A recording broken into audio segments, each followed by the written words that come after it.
پیر و مرشد کا درجہ دیا تھا، جبکہ اس کی بیٹی نور ظہیر اپنے والد کے بارے میں کہتی ہے کہ میرے ابا وہ بالائی طبقے سے تعلق رکھتے تھے، لیکن انہوں نے ساری زندگی نچلے طبقوں کی سیاست اور ادب کی خدمت کرتے ہوئے گزار دی۔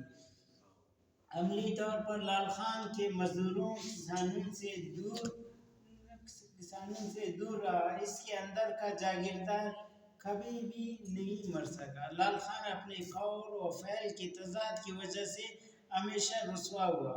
اس کا شمار پاکستان پیپلز پارٹی کے نہ بڑے رہنماؤں میں ہوتا تھا نہ قابل ذکر کارکنوں میں۔ اس کا آخری جو مضمون ہے وہ لال خان کے خیالات۔ لال خان اپنے خیالات کو سور سے بڑھ کر کسی کو ٹاٹس کاٹ دانشور نہیں سمجھتا تھا، اپنے مریدوں کے دماغ میں اس قدر راسخ کر چکا تھا کہ طبقاتی جدوجہد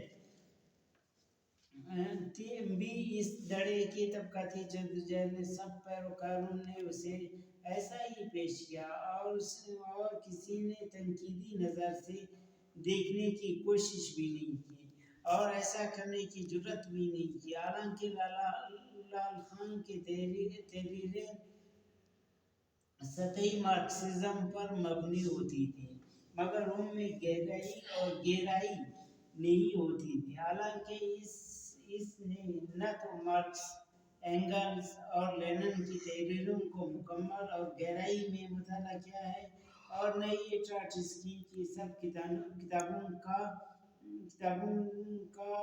ہرچند اس نے ٹیڈ گرانٹ اور ایلن ووڈ کی تحریروں سے جو کچھ سمجھا ہے اور وہ بھی غلط سمجھا۔ اس میں کوئی شک نہیں کہ لال خان ایک کھاتے پیتے جاگیردارانہ اشرافیہ اور بورژوا سے وابستہ تھے۔ لال اسلام دڑے نے لال کی ڈرائنگ روم سیاست اور سیاسی بے عملی کے بارے میں تحریر کیا ہے کہ صرف تنہائی میں فلسفہ اور معیشت پڑھنے سے کوئی بھی مارکسی لیڈر نہیں بن سکتا جب تک وہ براہ راست سیاسی عمل کا حصہ نہ بنے۔ واہ، یہ بہت اچھا، بہت اچھا۔